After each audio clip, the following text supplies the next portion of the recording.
What's up, everybody? My name is Demetri Kofinas, and you're listening to Hidden Forces, a podcast that inspires investors, entrepreneurs, and everyday citizens to challenge consensus narratives and learn how to think critically about the systems of power shaping our world. My guest in this episode of Hidden Forces is Viktor Shvets, former investment banker turned global strategist whose books, The Great Rupture and The Twilight Before the Storm, provide an audaciously comprehensive and compelling framework for understanding how the dual forces of technology and finance, amplified by climate change, demographics, and a series of socioeconomic and geopolitical shocks, have created the once-in-a-century superstorm that is currently enveloping Western democracies. Viktor and I spend the first hour of this episode exploring his central critique of neoliberalism and why he believes that much of the current crisis can be attributed to this failed ideology. We compare today's sociopolitical and economic dynamics to those that overtook the world in the 1930s, focusing particularly on technology-driven social disruption, a decline in the marginal utility of labor and runaway asset prices, repeated financial shocks, pandemics, climate stress, migration, and a deep loss of faith in institutions, in our collective identity, and in our shared capacity to solve problems. The second hour turns to questions of policy design, institutional reform, and portfolio strategy. Viktor and I debate the pros and cons of redistributive solutions such as universal basic income and more heavy-handed fixes to America's broken healthcare system and antiquated educational model. We also stress test alternative modes of sociopolitical organization, such as despotic feudalism, techno-communism, or something that attempts to balance the more extreme outcomes that a highly technologized society like ours would produce. We end the episode with a conversation about digital currencies and the disruptive potential that decentralized finance will have on money and banking. I also ask Viktor what assets he believes will outperform if governments are able to institute the types of reforms that he believes are necessary. And similarly, what assets investors will want to own if we trend towards some of the darker scenarios that he envisions. If you want access to the transcripts and intelligence reports for this and other episodes, which include summary sections with key takeaways, you can access those by subscribing to our Super Nerd tier at hiddenforces.io/subscribe. If you want to join in on the conversation and become a member of the Hidden Forces Genius community, which includes Q&A calls with guests, discounted access to third-party research and analysis, and in-person events like our intimate dinners and weekend retreats, you can also do that on our subscriber page. And if you still have questions, feel free to send an email to info@hiddenforces.io, and I or someone from our team will get right back to you. Lastly, because this conversation deals with investing, nothing we say on this podcast can or should be viewed as financial advice. All opinions expressed by me and my guests are solely our own opinions and should not be relied upon as the basis for financial decisions. And with that, please enjoy this incredibly thought-provoking and essential conversation with my guest, Viktor Shvets. Viktor Shvets, welcome to Hidden Forces. Thank you for having me, Demetri. It's great to have you on, Viktor. You and I actually got to meet in person recently because you were at our recent New York City dinner. So not only have I read your books, but I also had a chance to speak with you at length and hear your views. So this is going to actually be a really fun conversation. Before we get started, just give me a little sense of your background. I mean, I know your story, or, somewhat, but the audience may not. So what's your story? Where did you grow up? What did you study? What's your background in finance? Yeah, thank you, Demetri. I was born in what at the time was known as the Soviet Union, or Ukraine, which was part of the Soviet Union. And I've emigrated to Australia back in late 1970s. And I basically lived and worked between Australia, Hong Kong, China, London, UK, as well as the United States. I've been in investment banking business for almost 4 decades, working for a variety of major shops, and I'm still a global strategist with a major financial institution. As you know, I also a publisher of 2 books, and hopefully the third one is in the making. In terms of education and training, I completed University of Sydney with Bachelor of Economics, and I did Masters at the University of New South Wales, both of them are Australian institution. So I'm an economist, accountant by training, but most of my time I've spent either in investment banking or in research, including the last 15 years or so, predominantly on the global strategy. So the two books that you mentioned are The Great Rupture and The Twilight Before the Storm. Do you have any kind of hints you can give us about your upcoming book? Is it going to be a continuation of these two? Is it part of the trilogy? It's going to be building on a key theme, and that is the Fujiwara effect. In other words, what is disrupting our society? What is driving change? And how disruptive and positive it's going to be as we go forward. So I think you're absolutely right. It's a building on the previous two books. So here, one more question about the books. What would you say was the inspiration or motivation that led you to write The Great Rupture? And what is the thread that runs between your first book and The Twilight Before the Storm?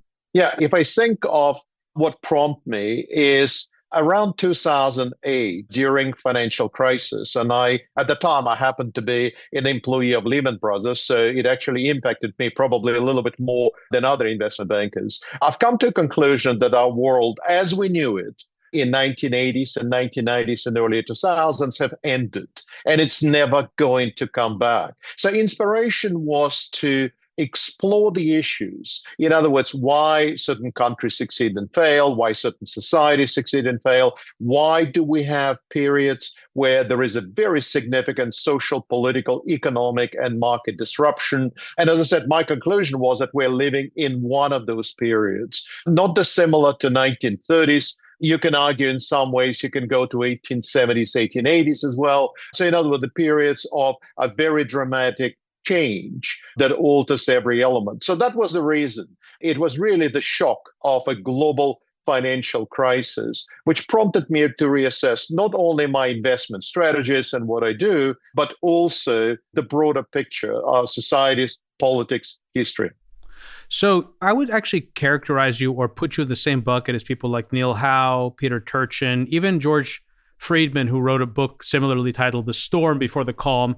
All three of those have been on the podcast. And even Paul Kingsnorth, who was recently on the show for a conversation about religion and culture, even he sort of applies this cyclical framework. And some people, the cycles are longer and it's not an exact science, but it's very interesting that there are so many folks now who either are writing about this or perhaps more accurately, they've been writing about this stuff for a long time or use this type of a framework, but it seems that people are seeking it out more. Would you say that that's true? Have you found that there's more interest in cyclical explanations for history? And if so, what do you think that's about? Oh, totally. When I started discussing some of those issues around 2009, 2010, there was actually very little available. And part of the reason I've written my first book, because I couldn't quite find enough interesting things that pulls things together: history, society, politics, economics, markets, technology, and what does it all mean? Now, the reason people in the last sort of 15 years started to explore it more is that people are trying to find a reason, some form of logical reason, what is happening, why it is happening, and what does it mean? What does it mean for me as an individual, for my family, for my children, but also for economies, investments, and the future of the planet, if you want to call it a future of humanity. And so I think that's why the greater the pressure, the more people feel that something is not right, something is going wrong, the more people are seeking out those sorts of ideas. So I want to give you a compliment here before I bring up the next question, which is that you do a very good job of telling a story, especially in your most recent book, Viktor. And that's important. Again, one can absolutely take issue with all sorts of things that anyone says or disagree. You're going to get tons of things wrong. Everyone gets things wrong. But it's very difficult to tell such a comprehensive story that attempts to answer the question of what went wrong, what's happening in the world, and how do we navigate it? So let me ask you that directly before we drill into any specific questions about the last 30 years that could help explain how we got here. How would you answer that question? What went wrong? Because everything seemed to be going so well 3 decades ago. Yeah, totally. I mean, if one could be transported back into 1980s, 1990s, one would like to go back. But unfortunately, time travel backward is not possible. So what went wrong essentially is that most people, somewhere around later 1970s and early 1980s, decided that freedom is the answer. And freedom has various aspects: free markets, free attitudes, freedom to criticize people, freedom to express opinions, freedom to marry or divorce anyone one likes, freedom to change countries, freedom to change jobs. That somehow that is the right idea. That ultimately would lead to much better economic, social, and other outcomes. In itself, that was a backlash in many ways against much more restrictive environment that prevailed from late 1940s until late 1960s, which really didn't believe in freedom. Freedom to everybody back then meant essentially disaster, apocalypse, uncontrollable volatility, uncontrollable issues. And so over the previous 20-odd years, it was much more constrained, much less liberal. So it's really the baby boomers' backlash against all of that constraint that led us into a world of 1980s, 1990s, and early 2000s. And I said, the idea was freedom. Give me the choice, give me the freedom, give me the rope that I can either hang myself with or I can succeed in whatever I do. Now, that had consequences, and that's what the book discusses. That has a consequences of massive acceleration of technological disintermediation, the rise of deep financialization, increasing dependence on assets and wealth rather than income, driving individual well-being. That also had the impact of massive increase in inequalities, inequities, climate degradation, preoccupation of growth and wealth at the expense of everything else.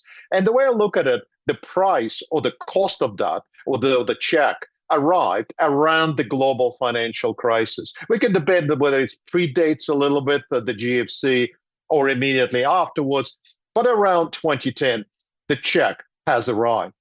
And this time, we also have a younger generation, Millennium and Z generation, that really have a very different experience to baby boomers who were growing up in 1960s and 1970s, and they are demanding change. So it's really the neoliberal philosophy of life that was so much established by early 1980s and propagated around the world in 80s and 90s, 2000, that really responsible today for our predicament, whether you look at, as I said, climate degradation, whether inequalities, inequities, whether it's unstoppable proliferation of technology, deep financialization, dependent on asset prices and wealth, not income, whichever way you look at it, uncontrollable globalization, well, we can go on. All of this were the consequences of neoliberal philosophy that was pursued for about 3 decades. So what is your central critique of neoliberalism? And is that an absolutist critique? In other words, is it a critique of the foundational beliefs or the ideology itself?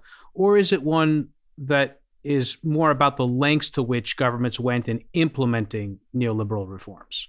It's both. If you think of neoliberalism as a concept, it sounds very good on paper. It can be modeled incredibly well, but it does not reflect the way real societies and real economies work. So in other words, if our markets were perfect, if we had a perfect information, if the markets were competitive, if economies were open, if we had complete free trade, and if people, more importantly, accepted the consequences of that, either in terms of unemployment or in terms of degradation of jobs or in terms of prices or whatever that is, then theoretically, neoliberal framework is as good as it comes. The problem is that is not the way societies work. And that's why if you look at John Maynard Keynes, if you look at Karl Polanyi, if you look at many critics of neoliberal approach, stretching back into 1940s, all the way back then, all of them were highlighting that theoretically neoliberalism, in other words, freedom, free markets, unconstrained views, that all of that ultimately will generate better economic and social outcomes, do not reflect how real human societies work. So it's both absolute, but it's also relative. The timing, as I said, it carried on for 3 decades. And so we've been accumulating some of those inefficiencies and contradictions along the way. I mean, one of the classic contradictions is that baby boomers who wanted to degrade the government, who wanted the government to get smaller, never really achieved this outcome. In fact, not only they haven't achieved, but in order to maintain the wealth that they've accumulated, they increasingly become reliant on the government to maintain asset values through central banks, fiscal policy, suppression of economic cycle, suppression of capital market cycle. So there is an ironic element. What baby boomers wanted to achieve, they actually achieved the opposite, because neoliberalism created so many anomalies and so many externalities that you have to rely on the government more and more in order to eliminate or at least reduce those externalities. So it's both. It's an absolute as well as it's relative in terms of timing. Is it fair to say that neoliberalism treated politics and national security as externalities? Yes, societies and economies were supposed to be separate. In fact, a lot of neoliberals do not even believe society exists. What you have family units, you have communities, small communities, but you don't have society as such. That was regarded as a construct of politics that is really impeding the well-functioning neoliberal theory. So to answer yes, politics and societies were supposed to be separate from economy. But as a lot of sociologists or political scientists keep highlighting, economics is embedded in politics. It's embedded in societies. They're not separate. And if you keep them separate, then the chances of extreme social outcomes are increasing because people will revolt against it. People will uprise. People will mobilize against it. And that's exactly what we started to see over the last 15 to 20 years. So more directly, what are some of the important intellectual misconceptions that we carry around about the world, about the nature of progress, and the ideal organization of society that you think has led us to this moment? It's basically that freedom does not have a price, that freedom gives you the best possible outcomes and reconciles irreconcilables, whether it's desire and interest of consumers, which have different interests and different taste, whether it is society, whether it's economic participants, firms, whatever they are, that essentially freedom has no price and a freedom gives you the best possible outcome. In 1937, I keep referring to that book. There was a book written, Planned Societies and Economies Yesterday, Today, and Tomorrow. It's never been republished since 1937. But it's interesting that that book actually featured economists, sociologists, anthropologists from both West and East, from Nazi Germany, from fascist Italy, from the Soviet Union, to New Deal economists in the United States. And what they were asking in 1937 or saying in 1937, and remember, this was a very bad time. So what they were saying is that clearly free market philosophy and freedom philosophy had catastrophic consequences. And remember, we're talking of 1937, catastrophic consequences. So the question is not whether we should be planning our societies and economies, but how should we do it? How far should we take it? How much freedom should be left to individuals, societies? How much free market space should we leave for corporates or businesses? So in 1937, almost everybody, as I said, from the United States to Nazi Germany to Italy to the Soviet Union, all of them agreed that free market philosophy tends to create outcomes that are uncontrollable and catastrophic. And therefore, the question is not whether we should be planning or interfering with it in some form, but the extent to which we should be.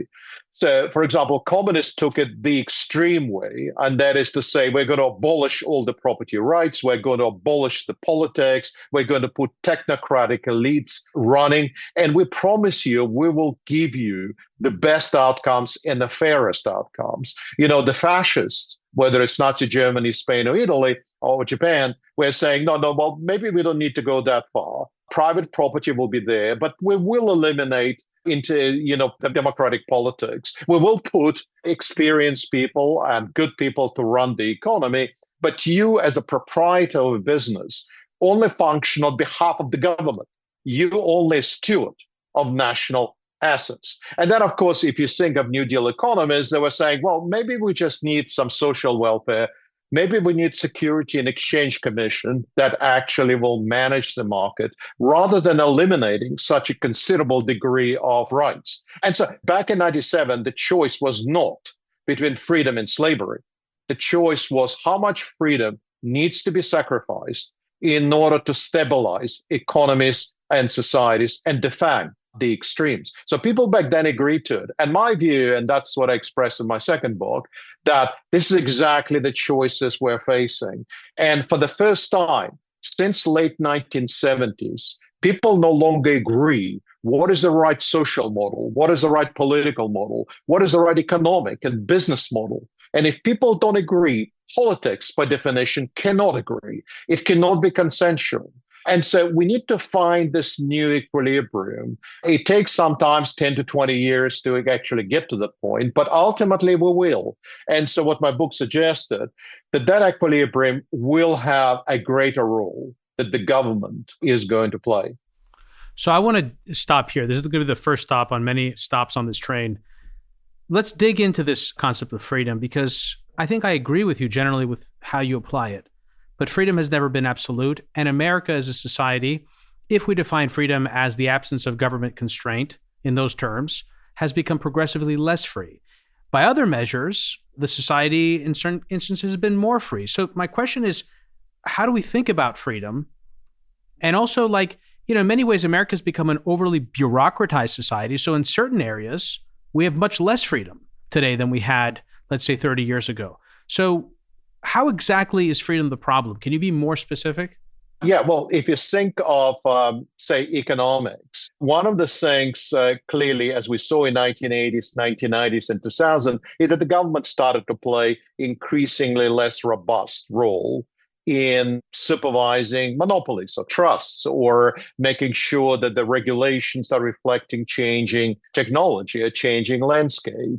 Prior to new technologies arriving, for example, most of the anti-competitive behavior was judged against prices. In other words, is there a price gouging? Are consumers better or worse off?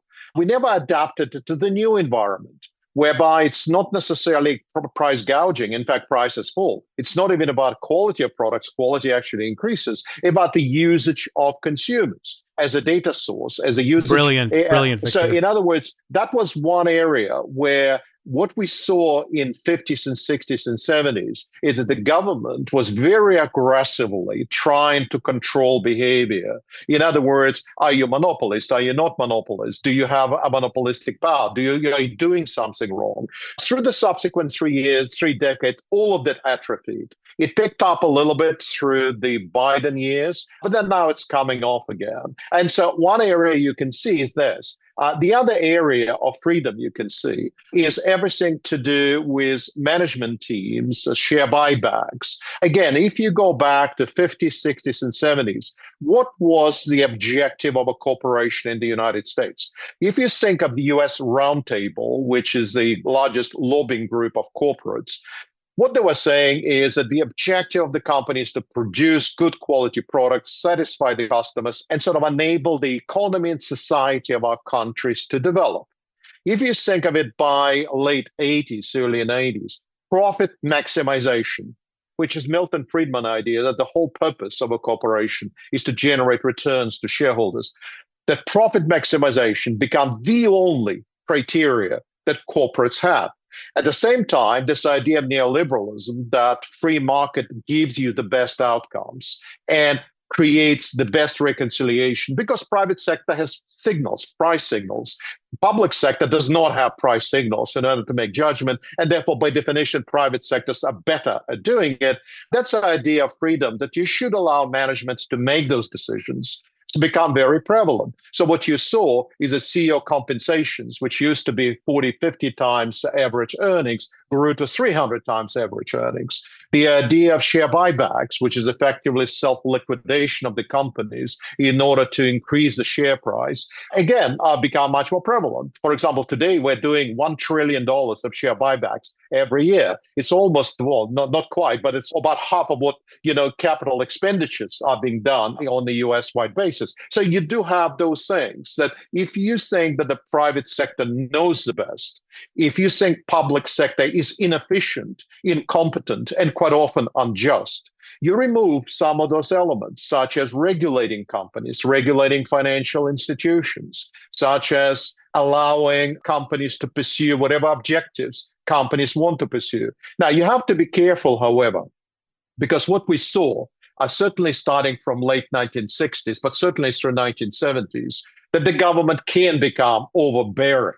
That's one of the reasons we're experiencing a stagflationary period through the 1970s. So you can always swing, the pendulum can always swing too far, and the government could become incredibly overbearing in determining the objectives. But to argue the other way, that private sector is always right and public sector is always wrong and inefficient, to my view, is incorrect. And in fact, if you go back through economics books, let's say go back to 1960s, nobody at the time thought that private sector is actually better at allocation capital than public. Why didn't they think that? Because they remember what public sector actually did in 1920s and 1930s, that you have plenty of evidence to suggest there were periods when private sector was not best at allocating capital.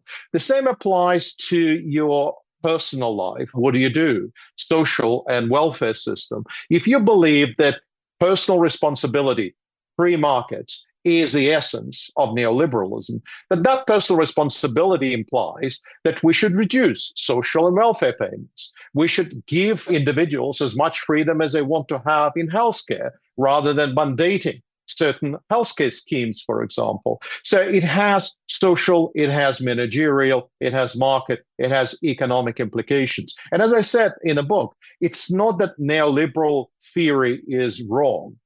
It's just that is not the way human societies function.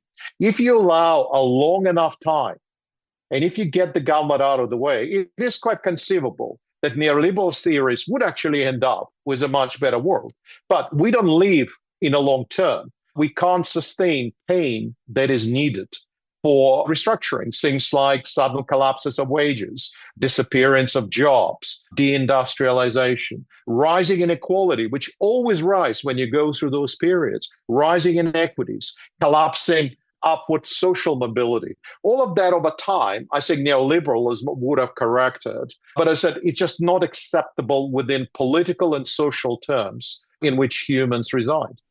So I have so many thoughts that went through my head while you were talking. Let me make one quick comment and then highlight something you said and move to a question about the 1930s comparison that you make in your books.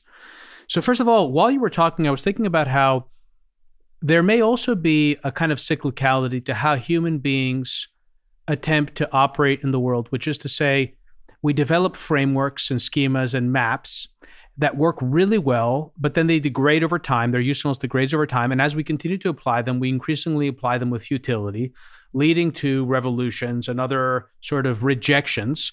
Again, I highlight Ian McGilchrist's work here with Master and His Emissary and the Left and Right Brain, because I feel like a lot of that is what we're seeing here.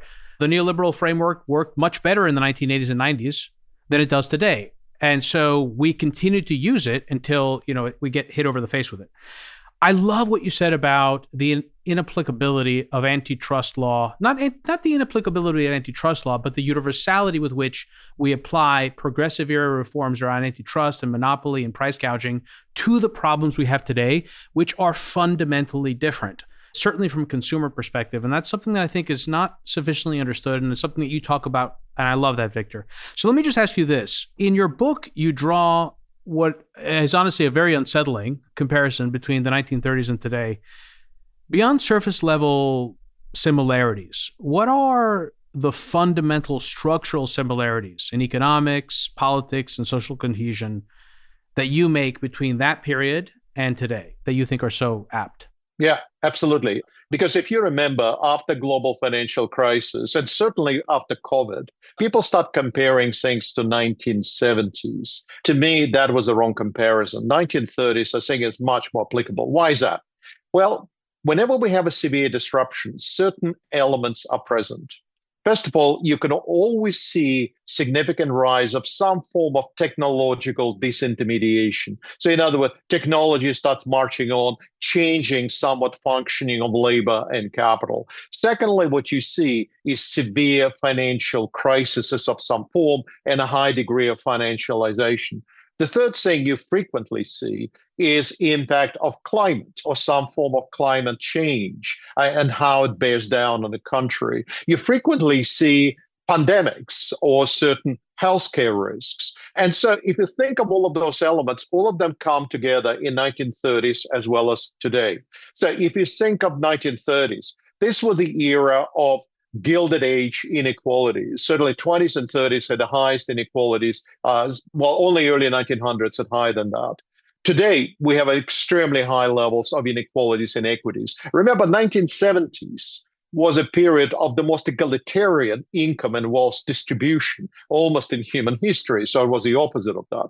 Secondly, what we had increasing technological evolution. In 1920s and 30s, that was primarily driven by manufacturing and agriculture. That's why you had such a movement of people from the south of the United States to places like Chicago and Detroit, etc. So there was a massive technological shift.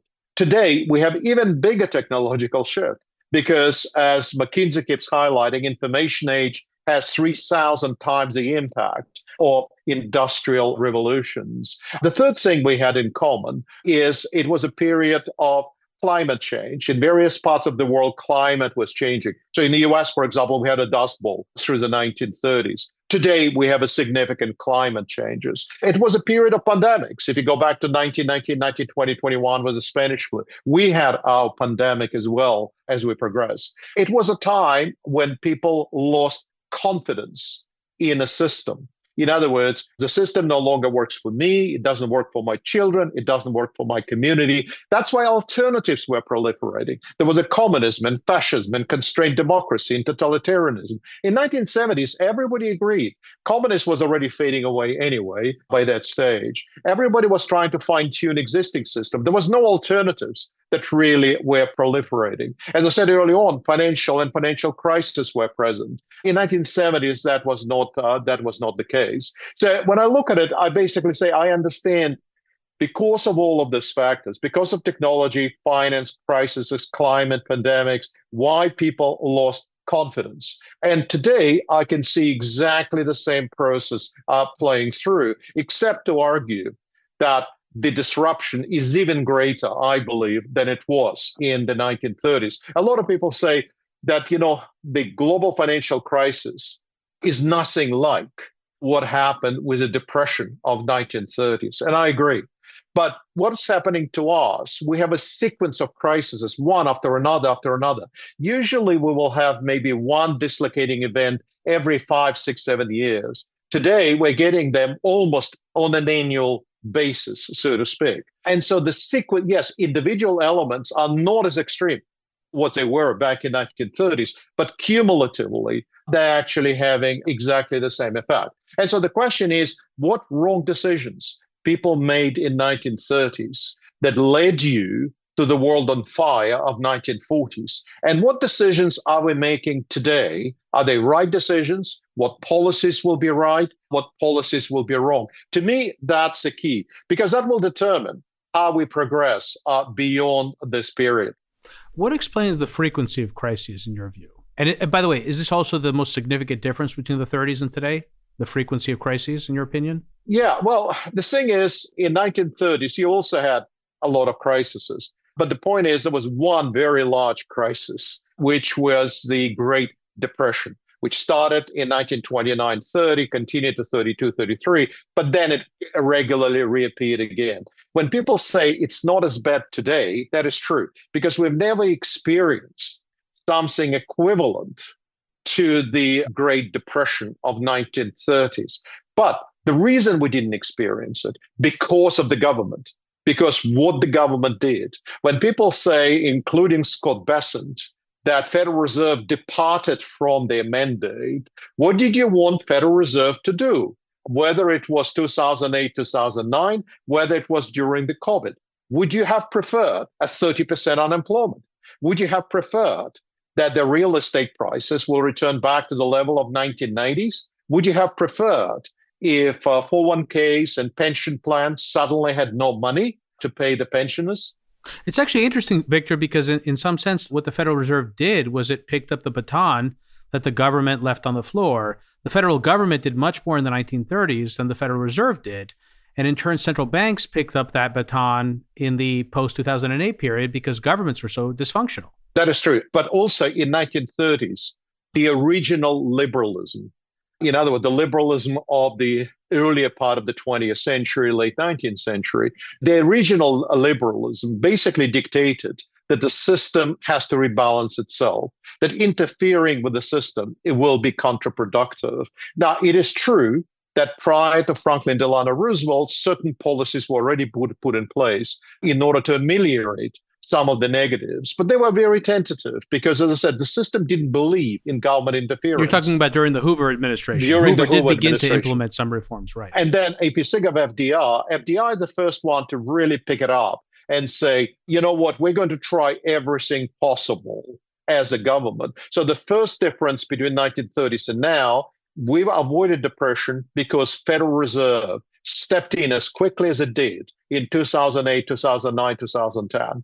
Secondly, we've avoided the same degree of dislocation that the world experienced during Spanish flu, because during COVID, again, Federal Reserve stepped in and reduced some of that pressure. But what you're correctly saying, that starting from Franklin Delano Roosevelt, the government had become directly much more involved.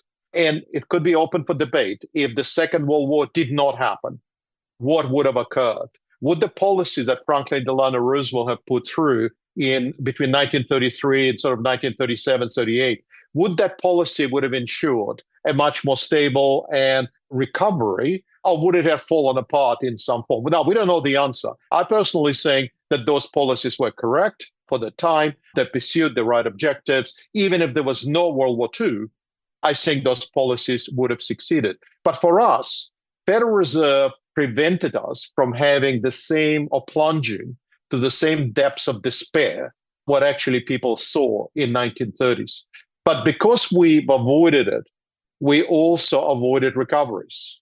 So in other words, we've settled for a circular stagnation, something that Larry Summers have been discussing since 2012, something that Paul Krugman as well been discussing, why we can't recover, why we can't grow the same way. Why do we need to have constant support through the fiscal and monetary policies? Why neutral rates are lower than what they were 20 years ago. And so there is a cost, there is a price to pay for what we've done. But if you were to ask anybody on the street, would you rather have a despair of 1930s or circular stagnation? I think almost everybody will settle for circular stagnation. Is that because the political constituency today was more concerned with protecting what it had than it was righting the ship and rebalancing the American economy? Exactly. That's exactly right. Because remember, if you think of baby boomer generation, the idea originally was freedom, Woodstock, music, flower, free culture. Sex, drugs, and rock and roll. That's right. That was the idea in late 60s, early 70s. But then the same people who embraced music and drug and love and then the rest of it become investment bankers. They become asset flippers. They become CEOs. But the same logic of freedom continued. So I want to be free to take drugs or to travel or to do whatever I want to wear long hair, to wear leather jackets, whatever I do, I want that. But then when you transfer to economy, it's the same. In other words, I want to have a freedom to make my choices. I want to have a freedom to change my jobs, to divorce anybody I want, to immigrate, to change culture, to change societies. To become rich. To become rich. Absolutely. And you shouldn't tell me what I should do with my money or how much I'm allowed to leverage or how much I'm not allowed to leverage and what I'm allowed to do. And so it's a cumulative impact of those decisions that basically imply that whether it was Federal Reserve, whether it was a government, they had to obey because that became the dominant culture. Depending on the country, by late 70s to mid 1980s, that baby boomer culture became completely dominant. So it didn't matter whether you're Democrats or Republican, or in Australia, whether you're Labour and Liberal, whether in Britain you were Conservative or Labour Party, it didn't matter. Everybody sang from the same hymn book. Private sector knows the best. Public sector is inefficient, incompetent, unjust, and therefore we should allow as much freedom as possible. But as I said earlier on, freedom has its price and the check has arrived. So when we saw the problems like .com, or you can go even before that, let's go to Black Monday 1987, when Greenspan just became the head of the Federal Reserve. What did he do? He didn't allow adjustments to occur in 1987. Instead, he created something that became known as a Greenspan put. That is, you can't tolerate volatility of asset prices because otherwise economic impact will be devastating. The Greenspan put became Bernanke put, and then it became Yellen put. And you would say, oh my goodness, that's deviation from central bank policies. No, it is not. It's societies that demand it. Irrespective of my productivity, my wealth, my earnings must continue to increase. And politics delivered exactly what people wanted. But increasingly over time, that basically meant more and more suppression of economic and capital market cycles. And as you continue to suppress economic and capital market cycles, you ended up with shallower growth rates, you ended up with accumulation of inefficiencies, lack of clearances. That's the other side of it. You end up with inequalities, you ended up with inequities, you ended up with less jobs, you accelerated technological disintermediation. You started to rely more on assets rather than earnings. And so the newer generation that didn't participate in any of that, basically saying this system does not work, this system is corrupt, this system does not reflect our objectives. Not dissimilar what baby boomers were saying in late 1960s. Mm-hmm. Very, very similar. I really love this. Let me try to see if I can get this out in a coherent way. So what is that famous phrase, by the way, of Commodore Perry's, we have met the enemy and he is us? Yes, that's right. Yeah, I mean, you're channeling a lot of that in your comments, which is ultimately that, we get the government we deserve. We get the policies that we want, especially in a democracy. What I like about this also is that this is especially true of young people. When you're younger, you have this belief somehow that the world is black and white and that there's an ideal system and the people in the past who messed it up are so stupid for having messed it up. But the older you get, the more you realize that you kind of just muddled your way through. And I like this because I think it's important to understand, because we're in a phase right now in American society where a lot of folks in the media are looking for scapegoats. They're looking to find people to blame for everything. And of course, and I'm certainly I don't excuse myself from this either. One of the people that I've consistently demonized on this program is Bush and the Bush administration for what they did to this country in the early 2000s. But I think it's important to recognize that nuance, that everyone is kind of working with an incomplete projection of the future and doing their best. And somehow we always find ourselves in these cycles. And so there's got to be a reason for it. I feel like this is a really good time to introduce the Fujiwara effect, which you mentioned at the beginning of the conversation, Viktor. First of all, what is this? And how do you use it as a metaphor to describe this cyclical process by which multiple forces or storm systems, as you refer to them, interact, especially technology and finance, to create this societal superstorm that we're living through today? Yeah, Fujiwara effect, effectively, it's a meteorological concept. And that is when one or two or three, sometimes hurricanes, come too close to each other.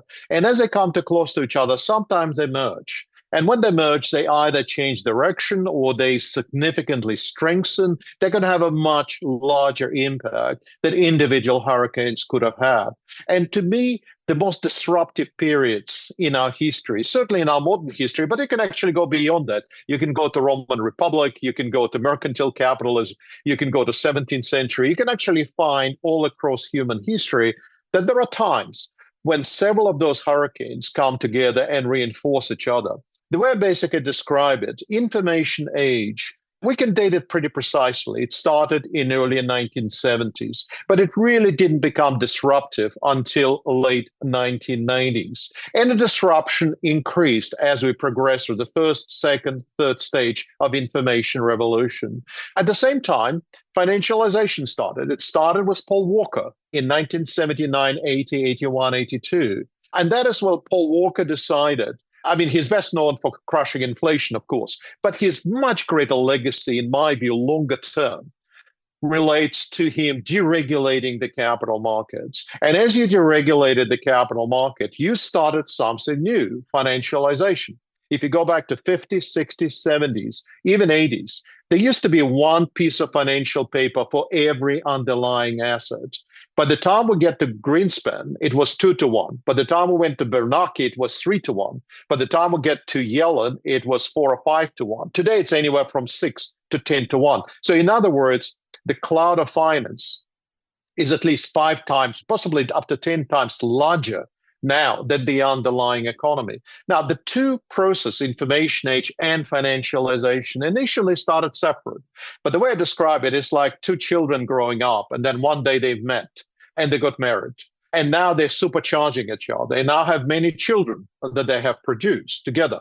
And so what happens, financialization creates excess capital. Initially, what we had is the sugar effect. So if you think of late 80s through 90s, bringing forward consumption to the present through borrowing, relying on asset classes turbocharged your growth rates, even turbocharged some of the productivity that you had. But then over time, it becomes negative.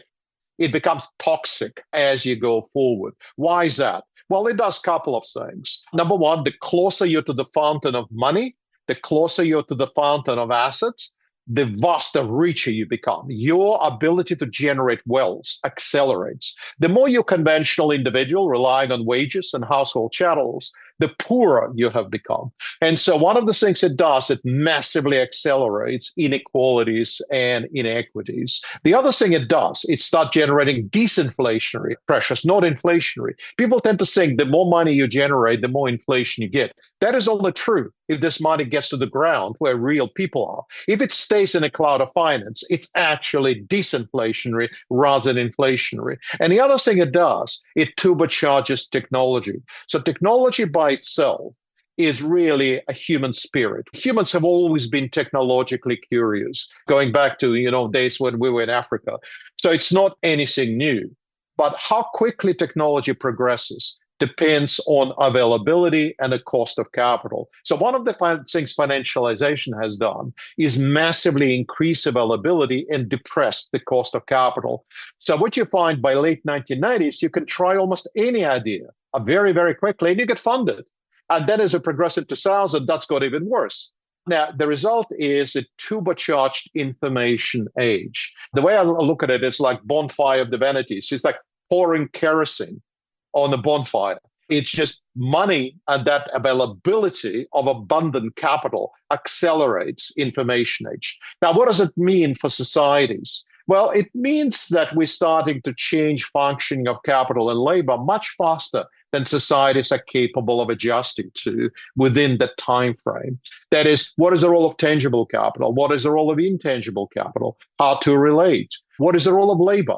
How much labor do we need? What type of labor? What do they do? What is the marginal utility of it? And as I said earlier on, I think McKinsey was absolutely correct to argue that the waterfront of assets and activities that information age impacts is at least 300 times what industrial revolutions were doing. And it's progressing at 10 times the speed. That means it's 3,000 times the impact. Late Kevin Drum had a terrific phrase. He said, the industrial revolution changed the world, and all it did is to reduce the importance of human muscle. This goes beyond human muscles. This goes into cognitive actions.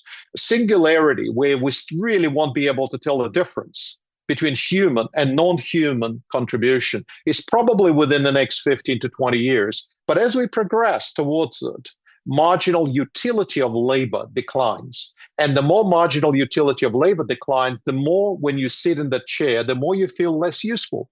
If other people know that you're not as good, that depresses you. That actually have mental impact and psychological impact on you.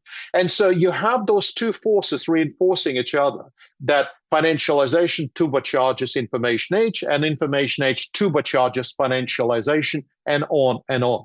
Now, sometimes you have external variables coming in as well. As I said early on, climate change, demographics, if you think of changing cohorts, if you think of pandemics and healthcare, this time around we have all of them coming together all at the same time. And that means people lose confidence in the system. And therefore, what you're seeing, alternative system proliferating. China has its own system. Russia is trying to propagate its own system. United States today is trying to figure out what its system actually is going to be as we go forward. If you think of Europe, they're trying to figure out their own system. So instead of subscribing to some common acceptance, what is the right thing to do? What is the wrong thing to do? What are the right political, social, economic system? We now have proliferation of them, the same as in 1930s. So, Viktor, you said so much there, and I'm sure some people out there are going to be overwhelmed by the amount of information you shared. I'm going to try my best to dissect some of it in the second hour. But before I do, I want to mention a book that I think is a very useful read for people following today's conversation. It was written by the founder of the High Energy Physics Group at Los Alamos National Laboratory, Geoffrey West. The book is called Scale, and Geoffrey essentially uses this framework to draw a comparison between natural systems, the way natural systems or physical systems scale versus socioeconomic systems, which have these embedded growth obligations that debt and unfunded liabilities create, along with the debt-based monetary system. And they create these finite time singularities where essentially you get this kind of runaway financialization, which you were talking to. And that isn't an economic problem. It is truly a financial problem. It's a problem of claims on the assets. And that requires some kind of political solution. And so I think that's kind of, where we're going to take it in the second hour, because in your book, you devote quite a bit of the conversation to how do we avoid this world on fire scenario. And we get something closer to a 1950s and 1960s style stabilization. That requires some very difficult political choices, some of which may not really be possible without further pain. And so I want to explore that. I want to explore some specific solutions that you propose, like UBI, as well as some of my skepticism around that and the issues I think that come with universal basic income. There's something else that I don't know that you write about it in the book, or maybe you did and it inspired me and I can't pin it to something, but are you familiar with Balaji Srinivasan's concept of the networked state? No, I don't. So this is very interesting. I was thinking about this. In the breakup of, because this is kind of, again, it's like it's a way of thinking about things cyclically. After the Treaty of Westphalia, and especially with the breakup of the Ottoman Empire and then the Austro-Hungarian Empire, you saw that the nation-state model became increasingly the organizational mode through which nations would organize, all these different ethnicities within the empires.